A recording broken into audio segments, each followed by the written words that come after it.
Yeah, shit. Yes, What's for up? sure. What's How's it up? going? How's it I'm going? good, brother. How's it going, man? Yeah, man, it's all good. So, hey, Jason. Hey, what's up, my brother? Yeah, I'm good, man. You? I'm doing good, man. Having a good time over here in Dallas, Texas. Yes. So, how was the show last night? Because I know you was there live. It was massive. It was something that I missed, and what I mean by that is just the capacity, the crowd, the fan base, action packed, full of excitement. Um, yeah, it was great. It was awesome. Yeah. So we heard it was a record a number of 73,000. It was 73,100 and something, or 200 or something. Yeah, about 73,200 people, something like that. Yeah. Yeah, it was an all-time indoor attendance record for boxing or something. Yeah. So how how did the atmosphere feel inside the AT&T when Canelo came out for Cinco de Mayo? Everybody was on their feet. The majority of the crowd were waving Mexican flags. They had their alcohol up in the air. Um, they were singing the songs. Yeah. I don't know any of the songs. Are you Mexican? I'm Mexican, but I don't know. I was just humming the rhythm of each song because my parents know the song, but not me. Yeah, that was a very traditional entrance. He came out to last time. He came out to a Yeah. more modern one with what's his name? Reggaeton singer. What's his name? Do you know Rashad? I can't even remember the reggaeton guy's name. You know when he fought in Yildirim in February, there was a guy, the pop star kind of guy. What was his name again? Um, um, Mal, it starts with an M. Yeah, he's got a Maluba? Maluba? nah. If anyone in the chat room knows, let me remind me. Oh, Oh, J Balvin. yes, that one. J Oh, Balvin. yeah. My Yeah, so letters were way off. yeah, so he come out to that, and then yesterday he come out to a very traditional one. I saw the Mexican waves going. It was when he was in the ring, especially in round 8 when he started sticking it on Billy Joe. It was like a Mexican standoff, so it was real Cinco de Mayo Yeah, feeling going in there. yeah. The feeling, the celebration. And a lot of pride. It was very iconic because of also the people that were singing. There were three singers. There was the girl that was singing the national anthem. She joined, and then there was the young man, the young singer, and then there was the older gentleman. He's iconic in Mexico. He's Oh, has a lot of albums out. Has done concerts for decades. So he's an iconic figure in the Mexican music industry. So that was big right there. Somebody that my parents used to see when I was a baby, and I'm 40 years old already. So that's how yeah. iconic he is in the Mexican music culture. Then you got the mariachis and the dancers right behind him. Just that feeling was it was surreal. Even though I don't really listen to that type of music. It's not. I just don't like it. But I definitely, it brought back a lot of memories, childhood memories. Even when Julio Cesar Chavez used to come out to the ring, Oscar De La Hoya, those figures, those iconic figures, and yeah, now being 40 years old and just remembering my parents even singing that, I would not be surprised if they were singing that back home. Because I was talking to my mom, and her and my dad were watching the fight, so I'm not surprised if they were singing Yeah. last night. Yeah, yeah. Do you know what that reminds me of? It would remind me of somebody of a bit younger than me coming out to some Jamaican revival music, as Rashad would know. That's what our parents used to listen to. So if they was coming out and they had like Beres Hammond, John Holt, Ken Booth singing some of these songs, a lot of people our generation or a little bit younger, because Keno's a bit younger than me, they might not know the words, but they would remember the songs playing in the background, especially on Sunday morning when your mum's cooking Sunday dinner and she's got all the stuff going. So yeah, it'd bring a lot of pride, especially if it was something like around Jamaican independence, which would be August the 5th. So yeah, that would be quite like it. So yeah, I can kind of imagine how much pride and sense of feeling it would be for you and the rest of the Mexican fans in attendance last night. But yeah, I saw the pictures of you there, and yeah, I was very jealous. It was great to see you and having a good time, man. Yeah, man. I know with this whole COVID thing, I know you would have been there with me. Yeah. I know that for a fact. I know you would have been sitting right next to me, my brother. But you know, once everything opens up, once our world starts to open up, you know, I know you're gonna be doing some traveling, and yeah, man, we missed you yesterday. Yeah, but don't worry. Next time, when I'm out there, we'll hook up at a fight. As we met back in 2016 at Andre Ward versus Kovalev 1 out in the MGM Grand, which took place in the T-Mobile Arena, and that was a great. At the weigh-in.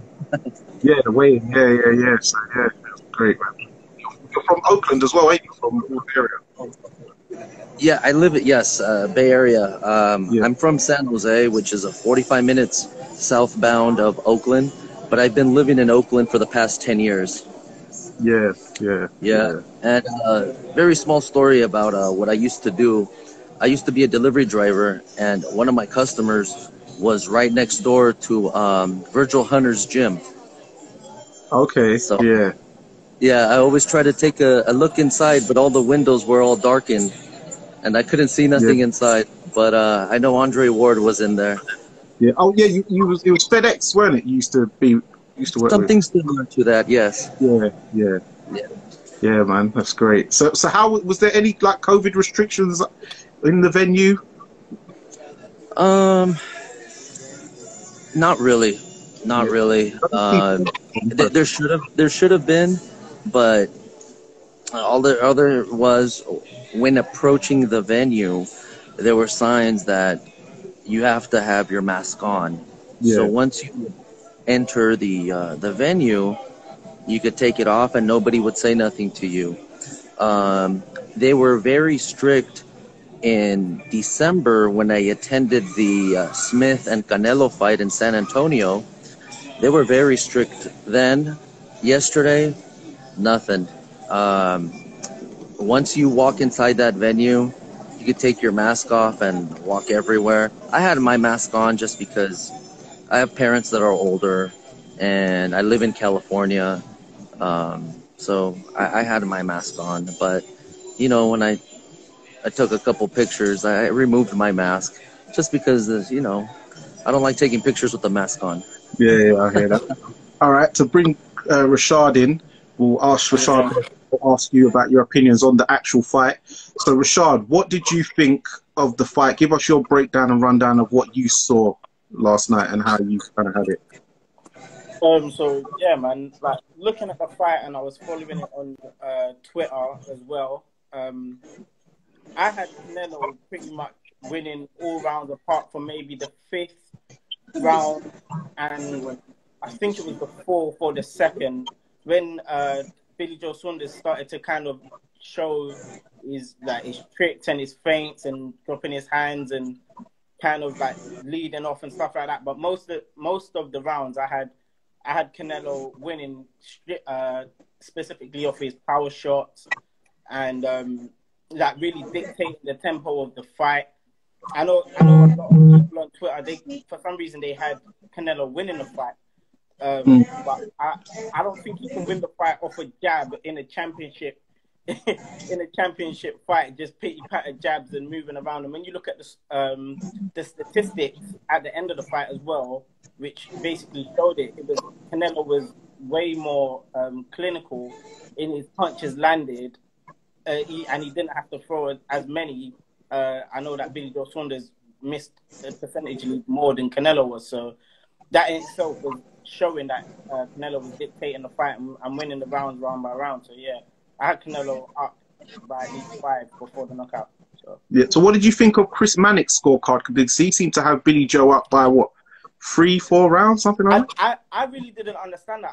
I was thinking like maybe ringside, it'll be good to get your opinion as well, because maybe ringside you were seeing something that on TV we wasn't quite seeing, or maybe people at ringside were seeing that we weren't really seeing on TV, because I don't understand how anybody could have had Billy Joe Saunders up just because his style was maybe making Canelo miss a few, and he was pattering a few jabs and like 1 or 2 rights here or there. But yeah, I definitely had Canelo winning the round.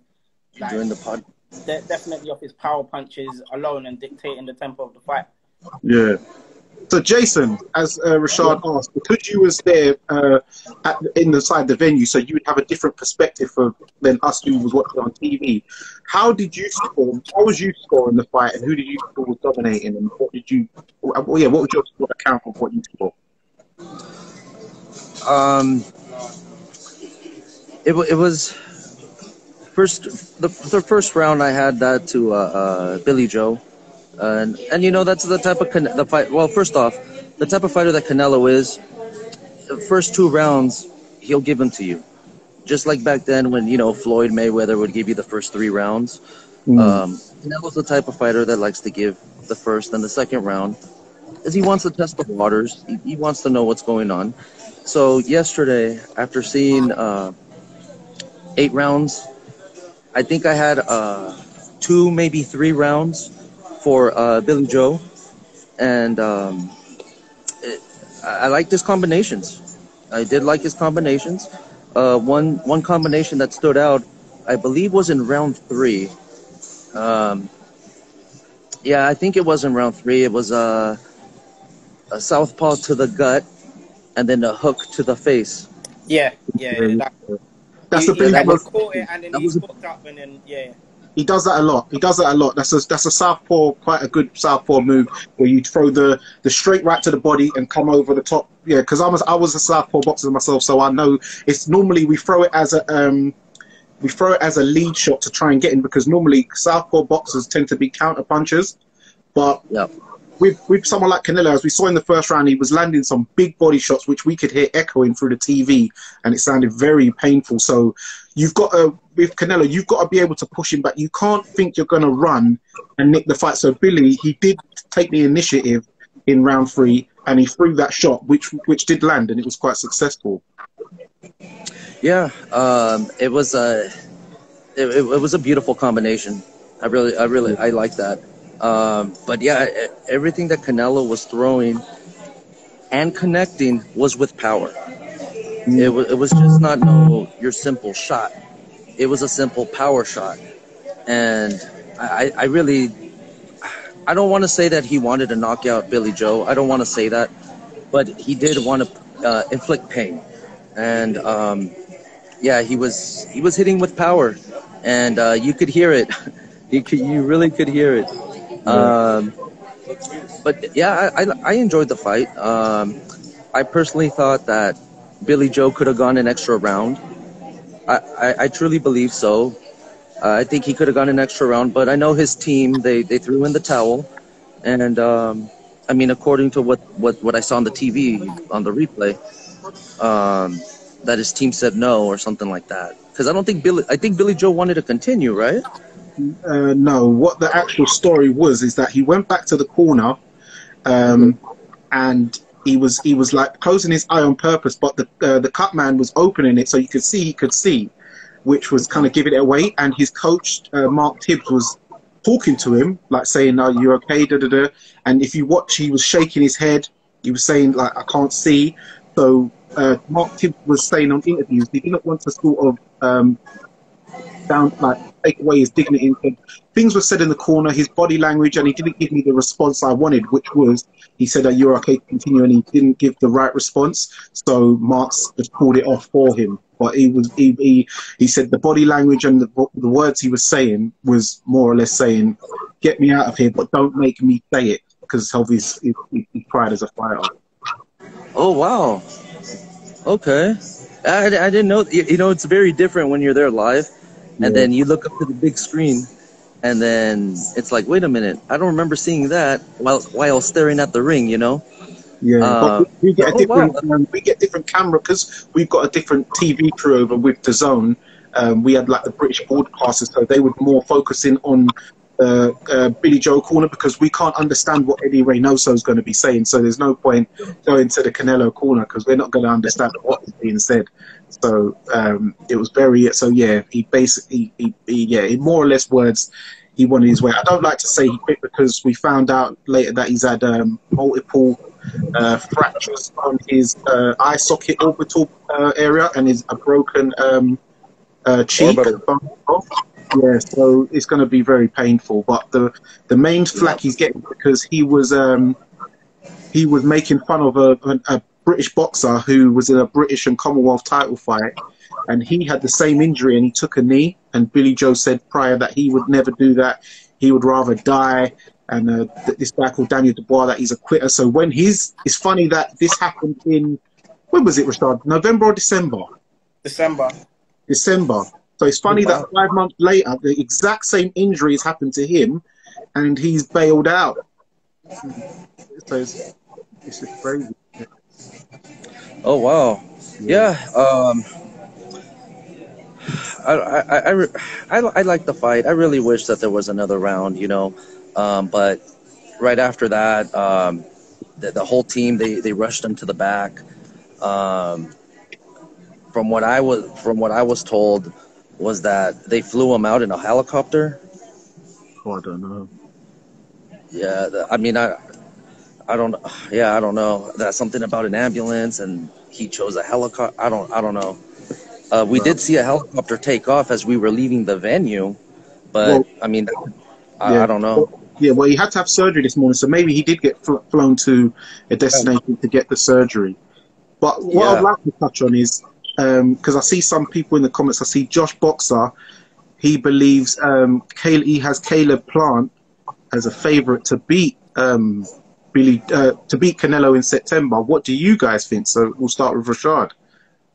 I think Caleb Plant is a slick, very good technical boxer, very, very good. But when we're talking about Canelo and Caleb Plant, we then go back to the resume of Canelo, the elite level championship fighter that he's at. That Caleb Plant, obviously, he's a champion, but he's never fought anybody of the category that we would put Canelo in, the Triple Gs and you could even say Billy Joe Saunders, so Jacobs, whoever else, Mayweather's.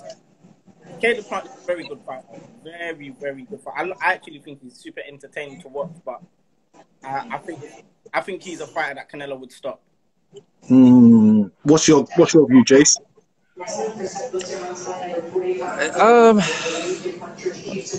I'm gonna be honest with you. I haven't seen enough of Caleb Plant, so it's gonna be hard for me. I haven't seen enough of Caleb Plant, so for me to say, "Oh yeah, Canelo beat him," well, that's not really an honest answer. From what I've been told is Billy Joe Saunders is a better fighter than Caleb Plant. That's what I've been told. I want to see more of Caleb Plant, so as soon as I get home, I'm going to be watching some YouTube videos. I think I've only seen maybe 1 or 2 fights of Caleb Plant, to be honest. I want to see more. But yeah, having a couple conversations with friends, they say that Billy Joe Saunders is a better fighter than Caleb Plant. I mean, but I don't know. I can't say anything about that because once again, I haven't seen enough of Caleb Plant. I do think they will fight this year. The target is September for Mexican Independence Day weekend. There's a rumor saying Las Vegas at the new Raider Stadium. Okay. That's just, you know how rumors are. Somebody says something and everybody believes it. But yeah, I guess according to Eddie Hearn, that they're going to be looking at a lot of venues. Yes. Well, it wouldn't surprise me because I noticed there was a picture a few weeks ago, Rashad might remember, where Eddie Hearn took a picture of that new Raider Stadium, and we was under the impression that he was going to, that was possibly a venue for Tyson Fury and Joshua, even though it wouldn't make sense geographically to have British heavyweights fight there.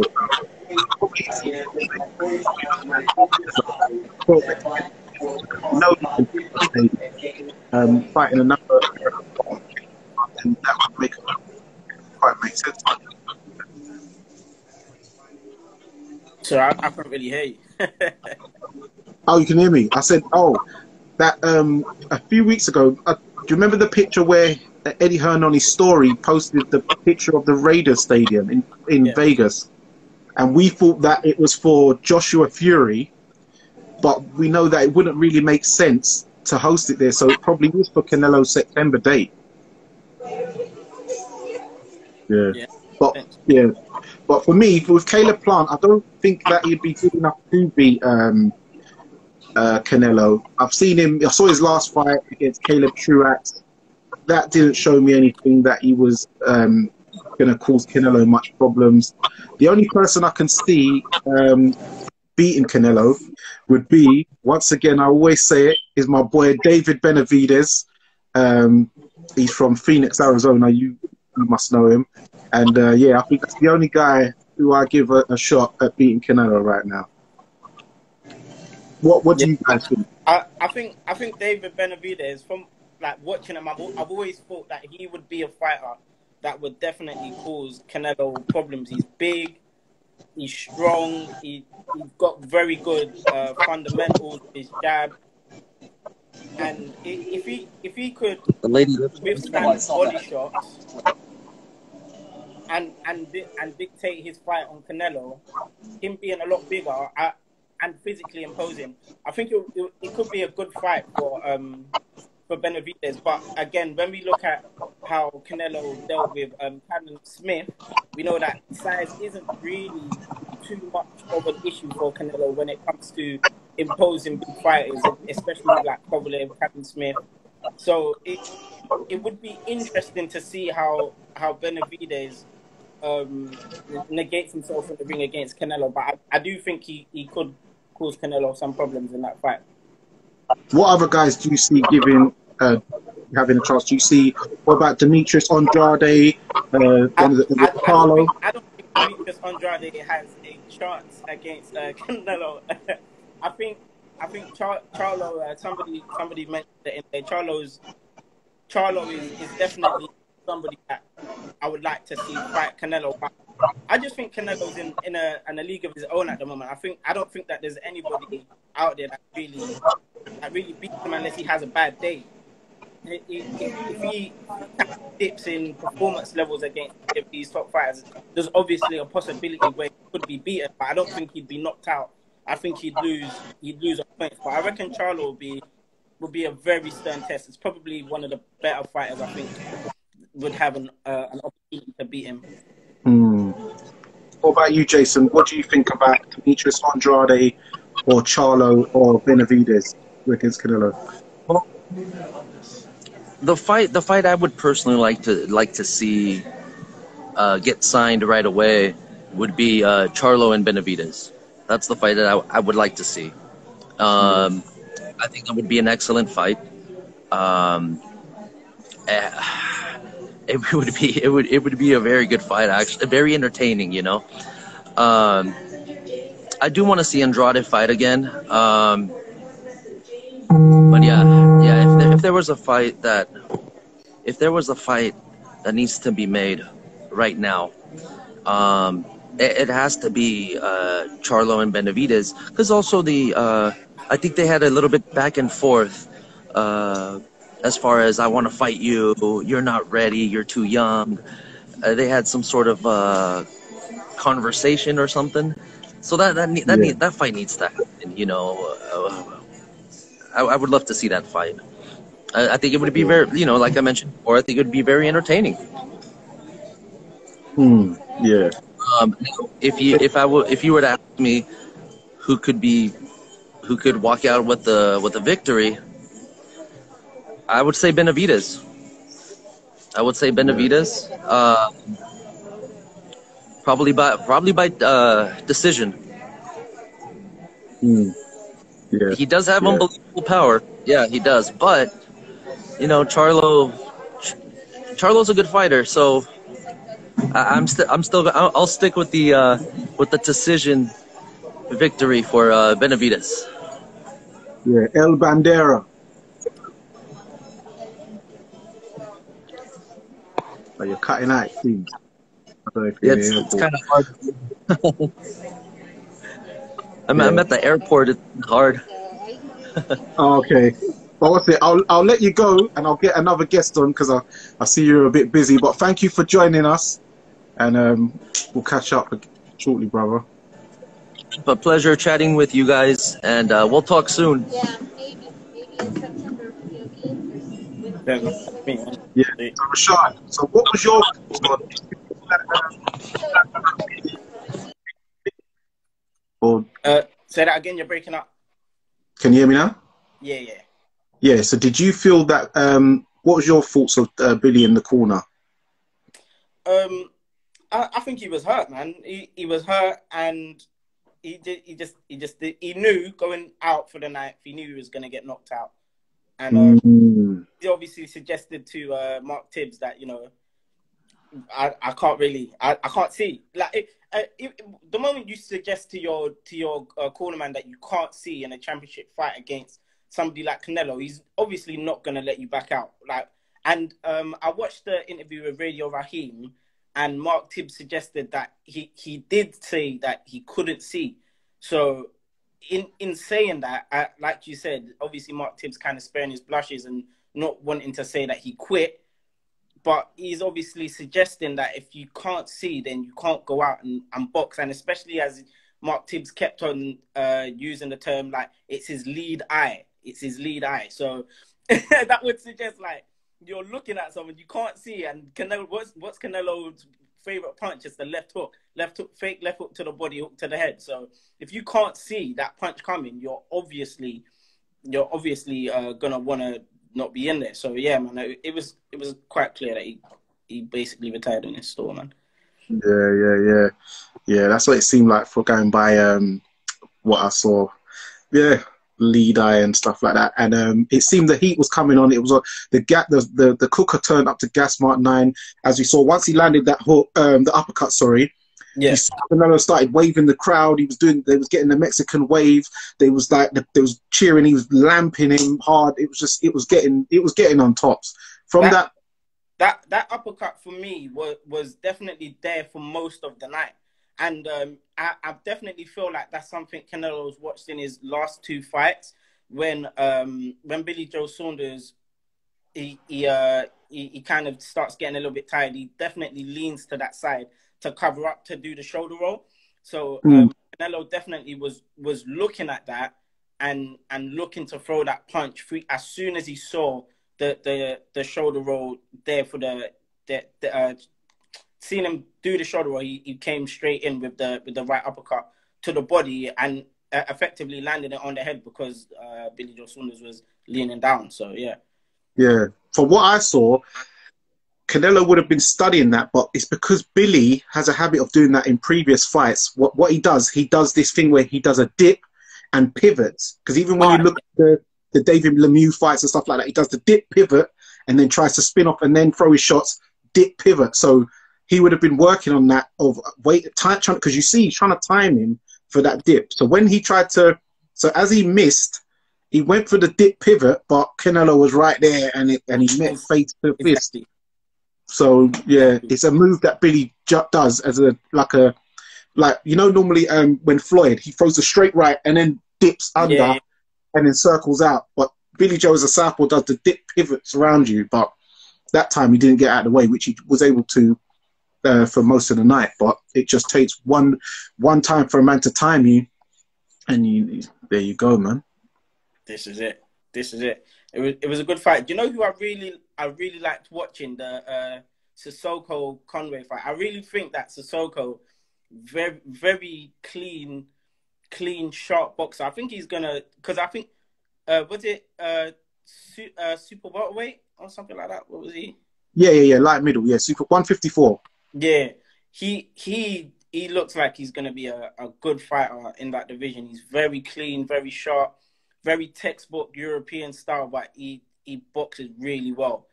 I guess Conway obviously wasn't really at his level, but it'll be interesting to see how he does against other fighters in that division, because he's coming up with 13-0 now. So yeah, he'll be a guy making noise in that division for sure. Yeah, I was impressed with that, and the reason why is because at the weigh-in not yesterday, 2 days ago, that a lot of people looked at the size difference, because Kieran Conway was very big compared to him, but it was like, oh, it looks like two different weight divisions. But Cissokho was able to negate that and out-jab him, outscore him, and out-skill him, really. It was only, in the 9th round where he got caught with a double uppercut, and he went down. But apart from that, I scored it 98-91. So I don't know how that judge had it 97-92 to Conway. I don't know what he was on. To be fair, when Conway threw that uppercut, I was always saying that, for me, I felt like the uppercut was there for most of the night. He just wasn't throwing it, and especially being a taller fighter, you want to be able to throw that lead uppercut when someone's ducking down, because it's there. It's literally there. So I think if he would have used that punch earlier in the fight more often, he might have had a lot more success, and it might have been a little bit different. But yeah, man, Cissokho definitely outskilled, outboxed him, and yeah, I had him winning most of the rounds. So yeah, it's a good fight. Yeah. So what was your thoughts on? Did you manage to catch Frank Sanchez versus Naga Aguilera? Oh, that fucking that was stupid. That was ridiculous, bro. I don't know what he was on, but you know what? Yeah, but he was taking some good punches, and when earlier in the fight, when he gets hit behind the head and he looks at the referee, and then Sanchez comes in with the right hand, he starts to come forward and he starts to actually fight. And what made me realize was that, okay, Sanchez isn't a bad fighter. They talk about his movement and how good he's one of the best movers in the division as a heavyweight, and compared him to the other Cuban that fought Deontay Wilder. Luis Ortiz. He always compares him to, like, they've been comparing him to Luis Ortiz and saying, like, he's a better mover than Luis Ortiz and all that. But I think that he doesn't carry as much power as they make out, and he's a decent fighter in the division, but he'd have a lot of problems against a lot of heavyweights in the division, simply because he thinks he can go in and bowl them out. And I just think, yeah, he's okay, but he's not that good. Yeah. What's his name? Aguilera. The shot went kind of a cuff behind the shoulder, and then he went on the floor, got up and dived on the floor. He was like some Trevor Berbick kind of business, and he's like, Punto, yeah, man, deductive point, man. I was like, oh my God, and he called the Dominican Dynamite, and he's moving like that. I was like, oh, come on, brother. Yeah, you need to allow it. So there was another fight, Soto versus Kamayara. Yeah. I don't know his first name, but I know that his second name is Takayama. Yeah, I mean, that was obviously, I don't know why it was called off, to be honest, but it was for me, it was quite boring to watch, because obviously Takayama didn't have the power.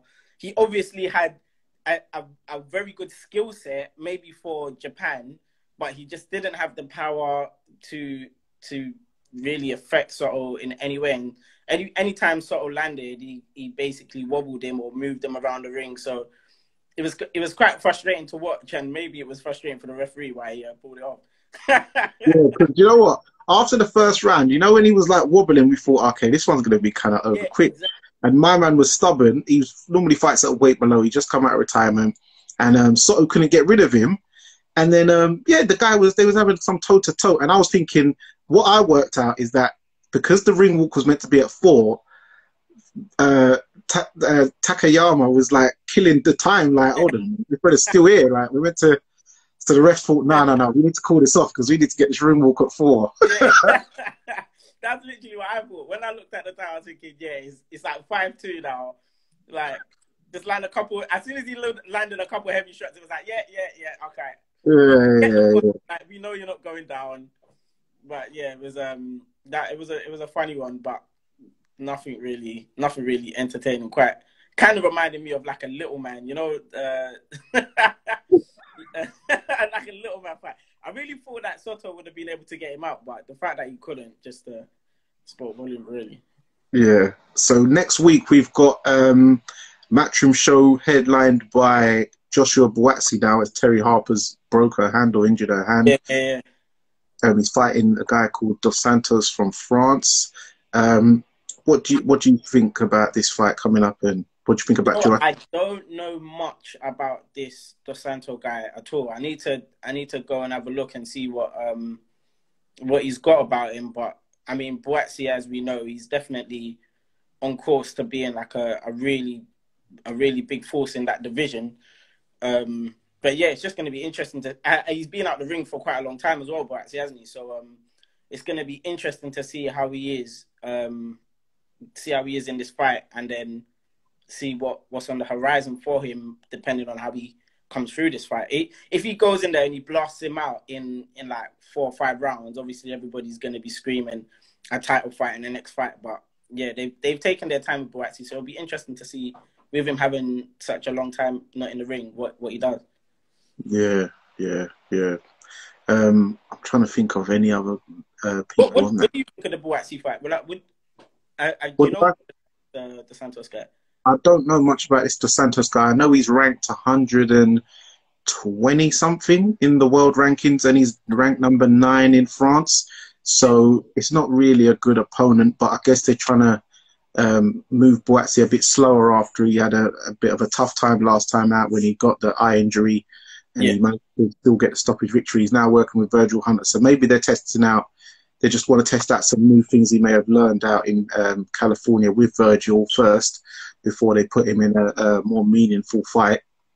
But they're moving him quite slowly. The landscape of the British light heavyweight division looks very good. Obviously, we saw Craig Richards last week fight Dimitri Bivol, and he put up a very, very good effort. Showed a lot of skill, a lot of it showed a great level of what he is. We saw what's his name, Callum Johnson, not too I think the week before, and he got off his knee touched down, but he managed to blast the guy out. We're still yet to see Anthony Yard come back. He pulled out a couple of weeks ago due to an injury with his tooth. Lyndon Arthur's, I see he's back on the pads using both arms, so he's had a successful arm surgery, and it's looking very good. But so we're just gonna have to wait and see how Buatsi looks in this fight, and just wait and see. But I don't know nothing about this Dos Santos guy, to be fair. So I think that in the out of the British fighters in the light heavyweight division, we got like a good few boxers that they if they fight each other, there's like real possibility of creating a lot of noise in the division, depending on who wins or who loses.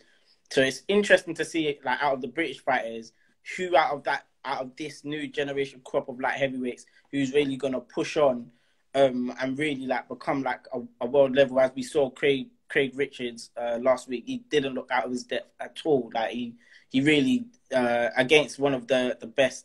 They're calling him one of the pound for pounds in Bivol. Like he really stood up well. So it's interesting to see out of this. I really like Lyndon Arthur. I think Lyndon Arthur is he's a very good fighter. So when he comes back from injury, it'll be interesting to see if he gets back in the ring with Anthony Yard and they go at it again. Maybe Yard can get a stoppage, but yeah, it'll be interesting to see how this division plays out with the British fighters. Yeah, it'll be very interesting indeed. I'm trying to think who else is on the card next week. Do you remember? I'm not too sure. I haven't actually looked at it properly. The only thing I knew is that Buatsi was fighting, but I didn't know who he was fighting against, and I didn't really know who else was fighting. Yeah, I knew Harper, but that's one got called off, unfortunately.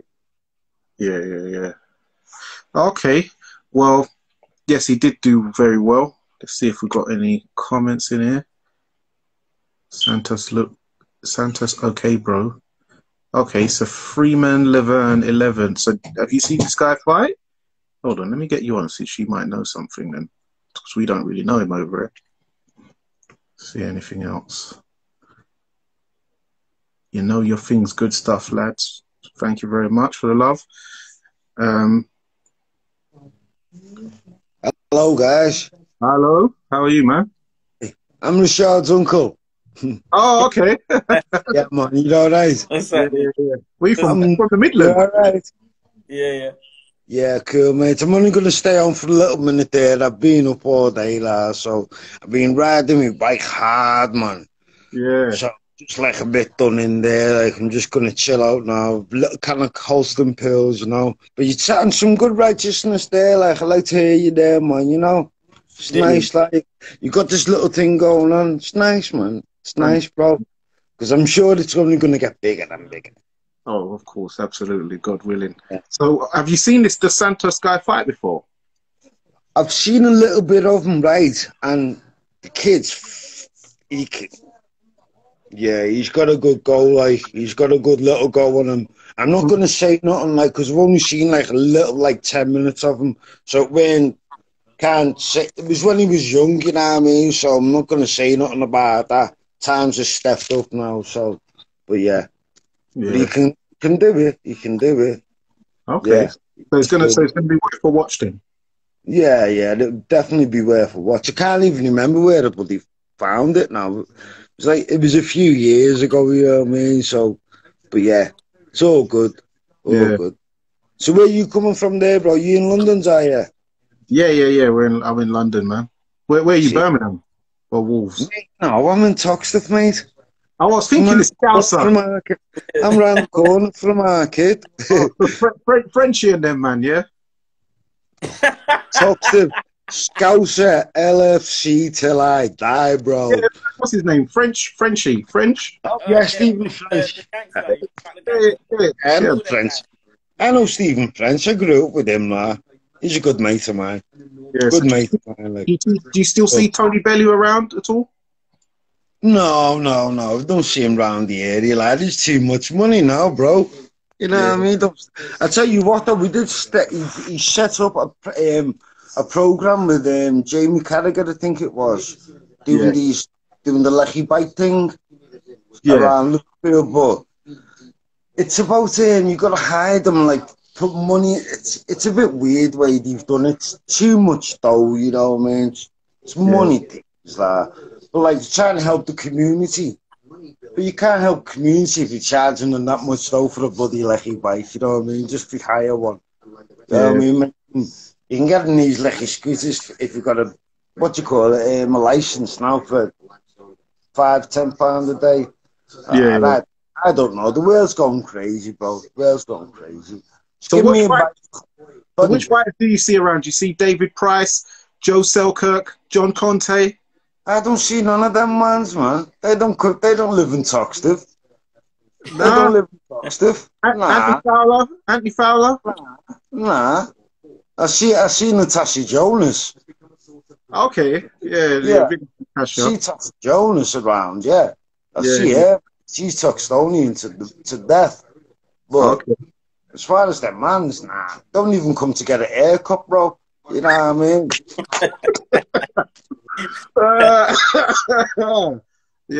Bro, you know, this is why we got to find out from guys like you who can. Well, I'm 43, mate. I am unadulterated LFC Toxteth Scouser, born and bred. I could tell you.